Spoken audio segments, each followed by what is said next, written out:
Okay, hey guys, welcome to a video in which we are going to be talking about Worldbuilder for Civilization 6.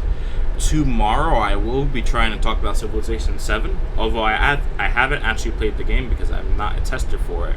So we're only going to be able to really use the trailer. I am pretty excited about it, and I do really like some additions, but I'll get more into that tomorrow. So I'm going to show you how you make your worlds, and then how to load maps. I haven't actually done import maps, so this won't be in a video, but I'll show you your map settings for what you want to do. Your rule set dictates the terrain features that you can place on your map. I use Gathering Storm specifically because that allows you to use everything. Gathering Storm gives you the plains and grassland floodplains, as well as, I believe, more options for reefs and natural wonders. It also gives all the natural disasters plus volcanoes. So it's going to be important to build your world around that. Whereas Rising, Fall, and Standard rules do not have those features. So, in most circumstances, I recommend just having Gathering Storm as your base standard rule set, just so you have everybody here. Now for map types, this is going to be the pre-generated map that you put in.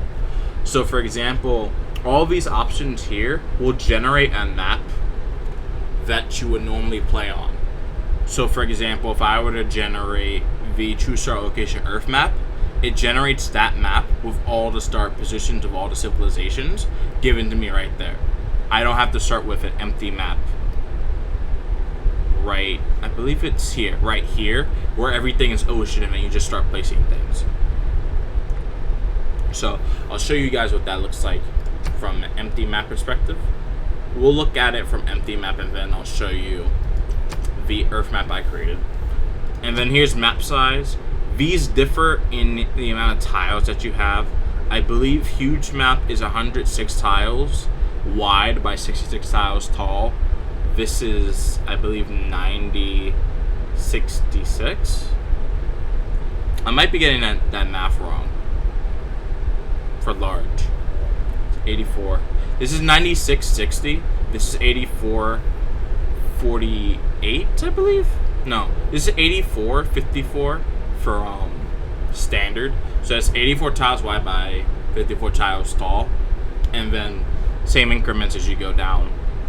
Small is like small. I believe is around 72 times 48. And so on and so on in that increment, where it just increases by 6 height the lower your map is, and increases by 12 width the smaller the map is as well. So we'll just use the standard map for this, and we'll hop right in. Also, an advanced setup, this resources tab is for other maps. It also impacts how how the game spreads out resources when you click Scatter Resources button. So your options here will impact how those resources are placed, and start positions just impact. If you don't place start positions manually, they just impact where civilizations would spawn based on their normal biases in the game. So let's start generating.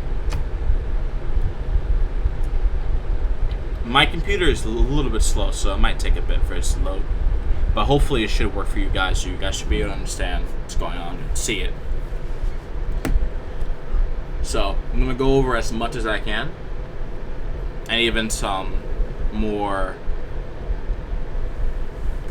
technical things that I learned recently. I don't know everything about the Worldbuilder yet because I'm still learning it, because I got this game about 8 days ago on PC. But I've been playing the game on Switch, so I understand a decent amount of it.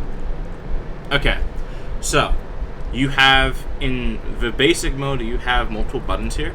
You have terrain, which is hotkey 1. Features, which is what you put on top of the terrain. Wonders, which are your natural wonders that you can place on the map. These need specific criteria to be placed.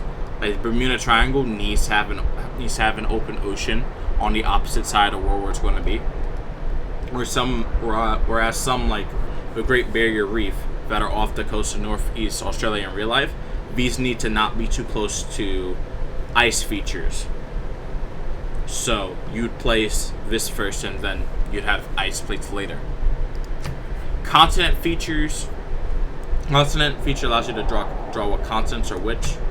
You get plenty of options, but you can't, as far as I can tell, you can't actually input your own consonant names.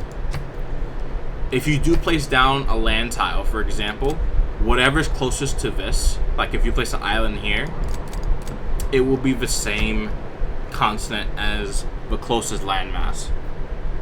Generally speaking. Generally it would be like that.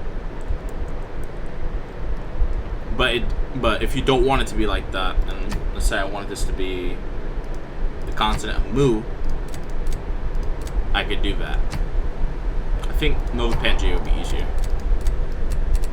But I need more consonants for this to really change. So you have 3 brushes. Your small brush is a 1 tile hex, which is this. Your medium brush is 7 tiles, and the large one is 19 tiles. 19 tiles would be equivalent of a city that's expanded to all 2 of its tiles, or a storm like a hurricane, a category 5 hurricane. Medium size is the size of the smaller natural disasters and just when the city is settled. So for precision, you want to use your small brush, but if you're just trying to paint a consonant really fast, you use your large and medium brushes, and then to get the extra details, you just use a small brush. Down here you have map options. The only map option that you have is show the grid or not. I prefer that you do show the grid so you can see where you're placing stuff, but this works too. I don't think it matters too much. Down here you can see the show full screen map. This is really important if you want to know how your map is going to look. So if I feel that this landmass is too large or too small compared to everything around it, I can change it, alter it, and make sure there's space. Because right now this is slightly north of the center of the map. So if I build a little bit too much here, if I want to place a continent up here, for example, it's going to be right next to this border, so I'm not going to have as much space for that, for example. Another tool that you do have is when you place hills on a coastal tile or just in the middle of the ocean, you get cliffs that automatically spawn on all corners not adjacent to land. You can remove these with the cliff tool if you right click, and you add them if you left click. So this could be really good if you're building a coastline where you don't want the enemy to be able to get up there unless they have advanced troops, or you want to make a really defensive terrain for your cities. Rivers are formed by clicking the edge of hexes. The mouth of the river starts at a lake, at any lake or body of water. So this is your start, the mouth of the river, and then you click upstream, and then where the river ends upstream is the source, and if it goes into water like this, you still get fresh water here. It's just that this is the inlet and this is the mouth, but you still get fresh water here even though this is ocean, for example.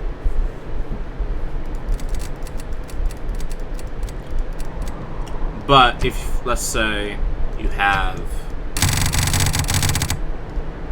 one of these, right?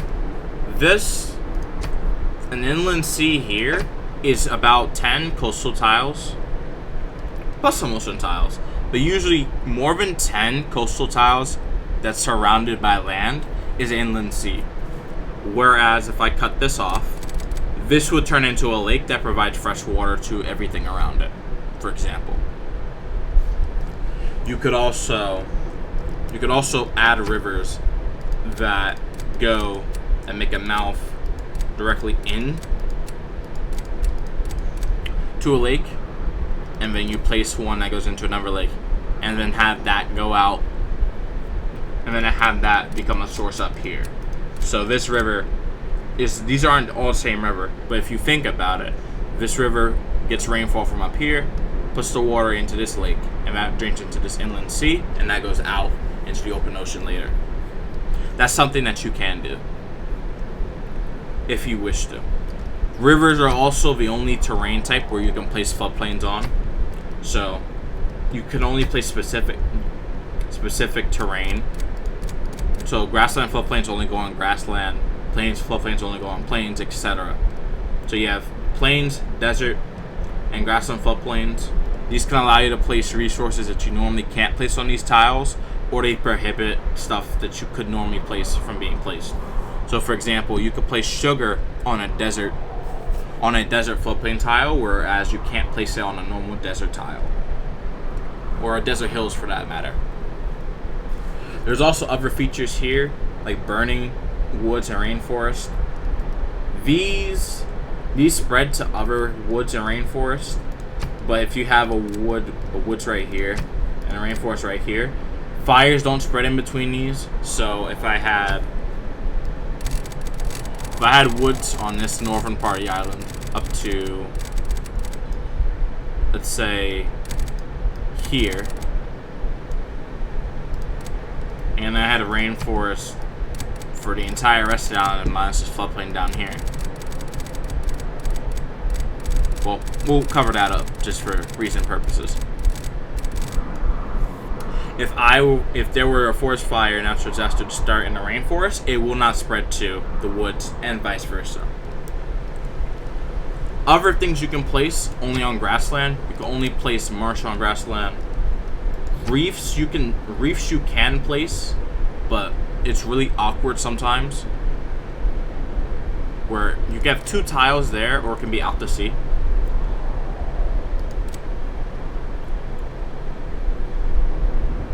But there are some places where you just can't not place a reef, especially close to rivers. You can't place reefs close to waterways at all.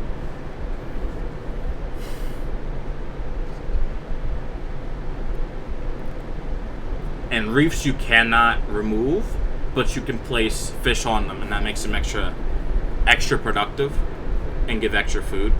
Reefs also provide defensive bonuses, so if you're building an island chain, for example, if you do this and you place a few reefs here and there, you can help make a city, or anything that's on the island more defensible, or any naval units around it.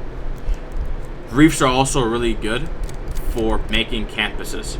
So for example, if we take away this tile, each reef provides a +2 adjacency for campuses.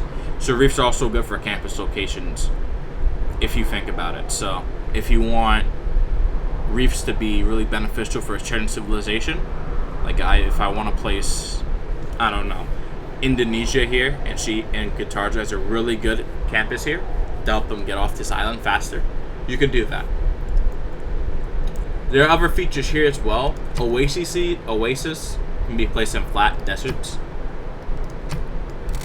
Let's draw in some desert here.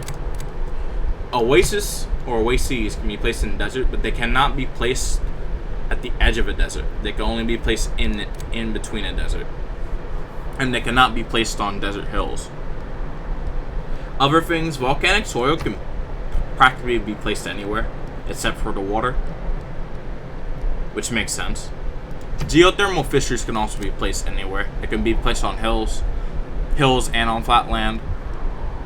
The only place where you cannot put them, I believe, it's just other terrain types. I believe you cannot put them on mountains, but you can place them pretty much anywhere else. So we're gonna add all the terrain here. I'm gonna see. Yeah, you can add them to all terrain, and I believe this also works for hills. I've tried it before, but you cannot add stuff to mountains. Speaking of mountains, you have 5 different types: snow, tundra, plains, grassland, and desert. These will all look visually different, but they all basically do the same thing. So, desert mountains here, grassland mountains here. Grassland mountains are the only type of mountain in which you can actually place Mount Everest on. So, for Mount Everest specifically, you need to have 3 tiles of grassland mountains, and then you place the wonder Mount Everest on top of that. So let me just find it. You place it on top of that. Same sort of deal for volcanoes. Volcano features can only be placed on top of a mountain tile. So you need to place the mountain tile first and then put the volcano on it. Now let's get into some more like detail things for advanced mode, for example. In advanced mode, we'll talk about resources later. For advanced mode, you can place structures and buildings on these tiles. Any tile that you want based on where they would normally be in game.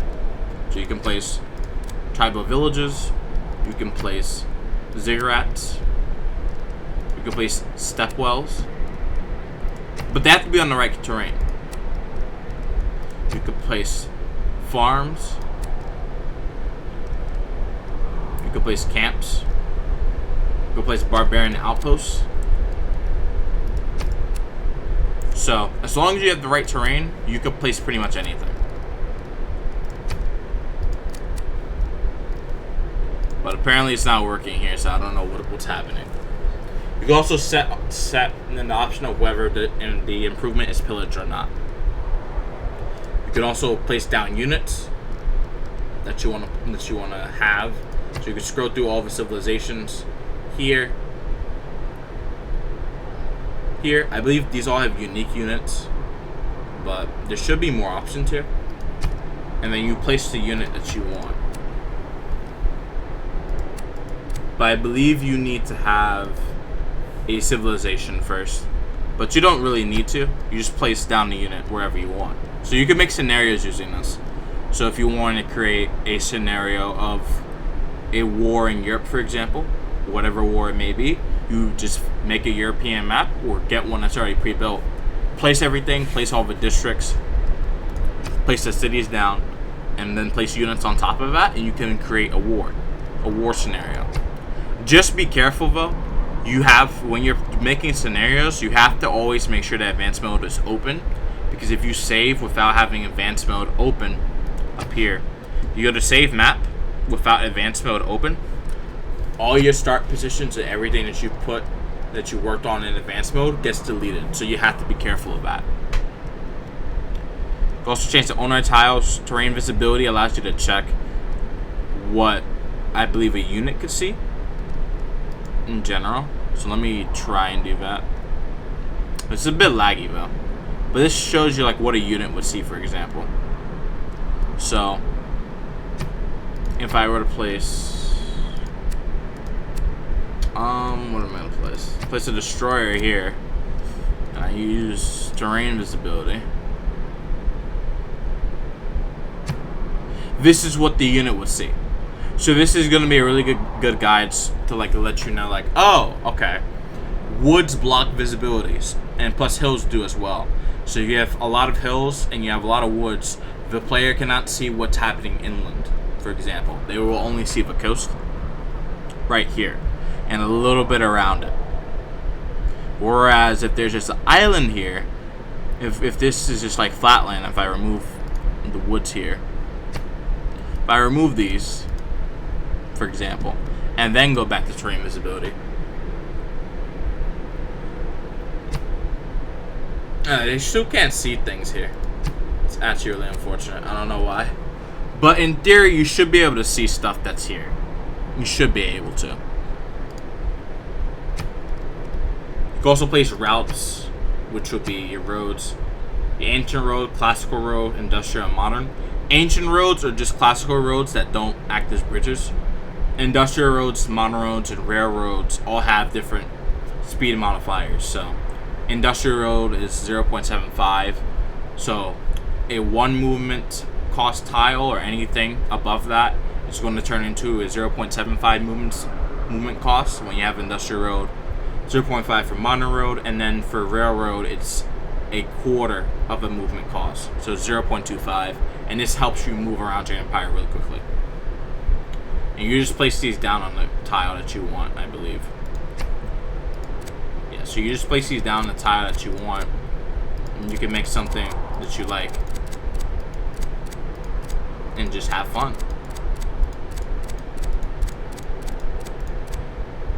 with this. And then you could also set that to pillage if you really want. Set the pillage if you really want. Owner. I think we went pretty much over everything. Just like I also said, you could also place buildings inside of districts that you do place. So when you place a district, after you place a city, then you place the districts around it. So if I place a city here, Istanbul, and I give it an industrial zone, and then I also have a commercial hub there. Actually place it commercial hub, and then inside there I place like a workshop. This isn't the district. I don't know what's happening, dude. This is so bad.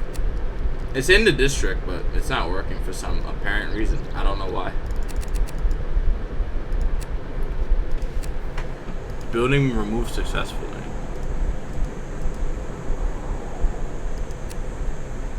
Yeah, this is in the district, but I think this might be bugged. The devs haven't fixed that. It might be bugged. Resources. You can scatter resources here. This generates new ones based off the settings that you applied earlier.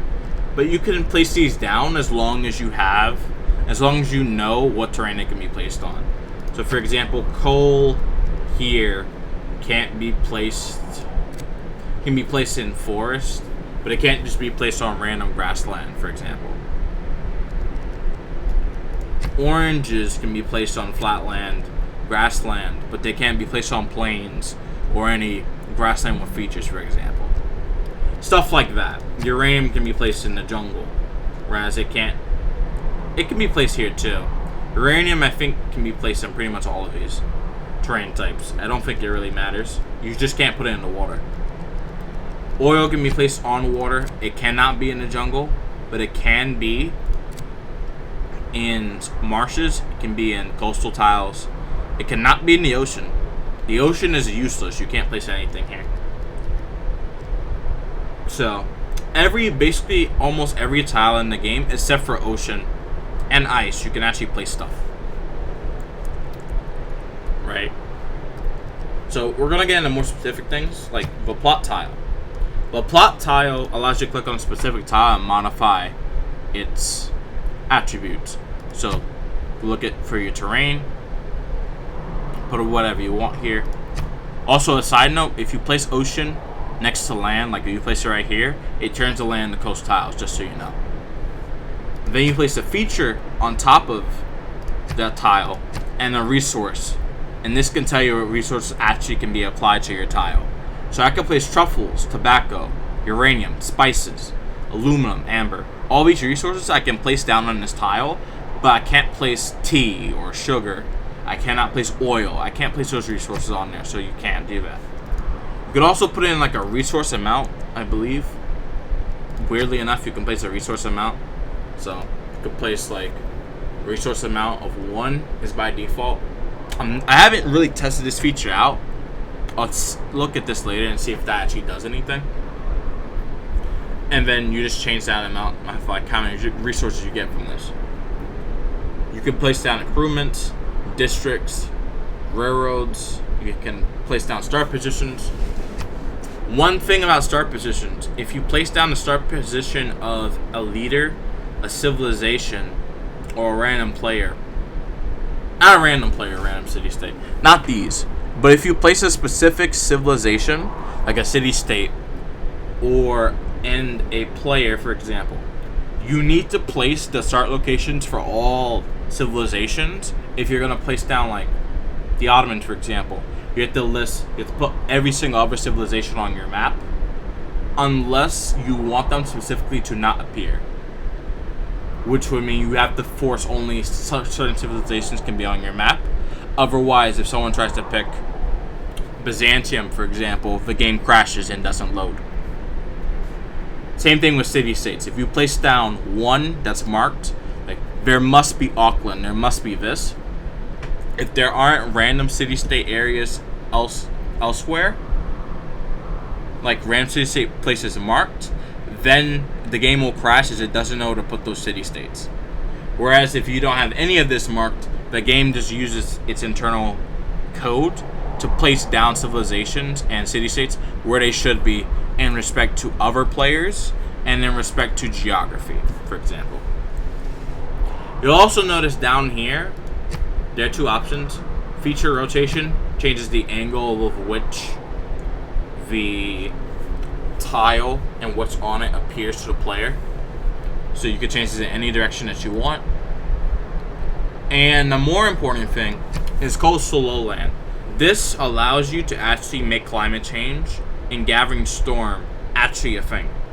So you can choose between coastal lowland meter 1, 2, and 3. So that means when your climate change reaches level 2, coastal lowland level 1 gets flooded but does not submerge. On level 3, coastal lowland level 2 gets flooded but not submerge. And then on level 4, your coastal lowland 1 meter turns into water. On level 5, your coastal lowland level 3 turns into is flooded. And then level 6, number 2 floods, and then the last stage of climate change, level 3 floods. Now, one thing that doesn't quite work though is that ice by itself, if I click the ice feature, ice by itself, when climate change progresses, if you place it down in Worldbuilder, does not melt. So it does not melt normally. You cannot place a bunch of ice down and it's not going to melt later. This ice will be permanent. Unless you go into here, you click on the ice, and you change it to coastal lowland 1, 2, or 3. Although this is quite tedious, this actually allows your ice to melt. So for example, if you wanted the middle passage or the northwest passage of North America to melt once climate change progresses to 2.5 degrees Celsius or level 4, you can do that with this method. And then once that melts, this ice melts as well, but the ocean underneath it turns into coast tiles. So that's a bit of a trade-off, that any ice that does melt on your map turns into coast tiles if you use the method that I'm telling you right now. And then other than that, you can also make hills and other stuff flood. You can make any tile flood. You can make a tile in the middle of the ocean submerge itself, which is crazy, but it's doable, right? But if you want ice to melt, you have to place all your ice down, and then you click on it, change the coastal lowland type here, change that, and then it should melt. As long as there's not a city here that's building the flood barriers, if the flood barrier touches the ice will not melt. It will stay impassable. So a strategy, if you are making a map like this, is you build flood barriers everywhere, but not at your polar cities. And at your polar cities, you just let the ice melt, so then you have more area to navigate through later, while you maintain and keep all the other tiles in your empire safe. Right? Like, that's what you want to do. And then when you're done, you just check your full screen map to see how it looks to you. And if you like it, you go up here, click the 3-bar thing up here. You save your map. You name it, and then you just click save.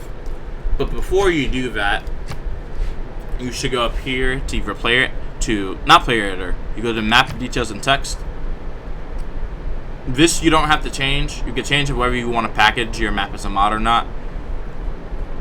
And you change your map ID if you don't want it on another map.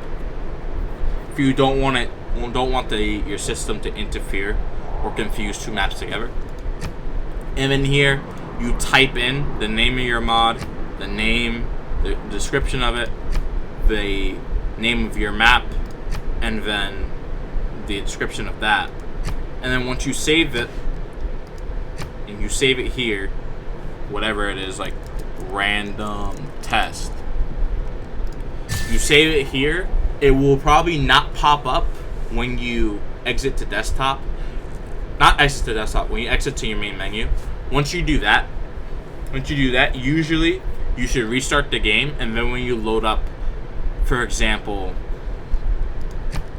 when you load up create a game, when you load that up, then it will pop up as one of your options when you go to Worldbuilder.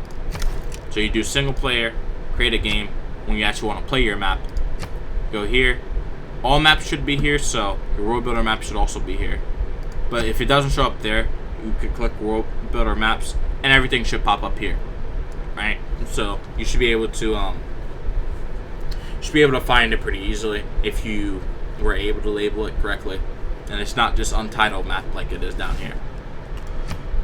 So I will show what another map that I did edit looks like, which is the modified Earth TSL map. This is the standard map. This is not the Earth Huge map. I do plan to edit that one too, but we're just gonna show you like what it will look like as well.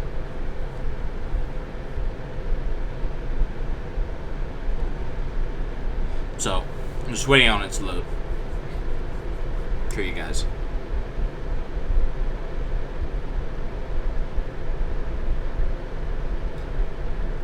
Should take any minute now. One thing I'll mention once this thing loads, which it just did.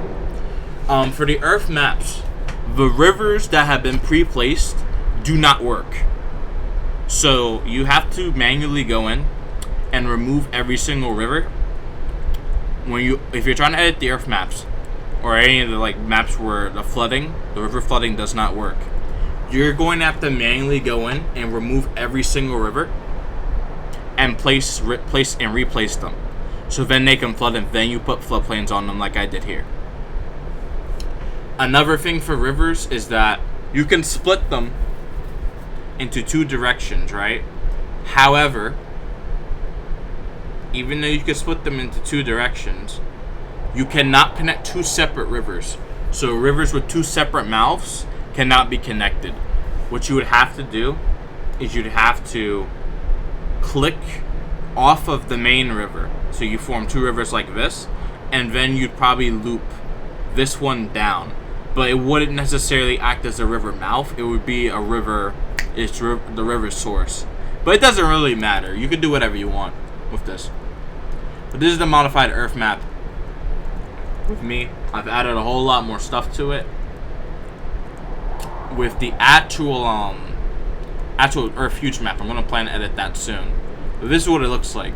I've added plenty of reefs, plenty of rivers. I do plan to upload this eventually.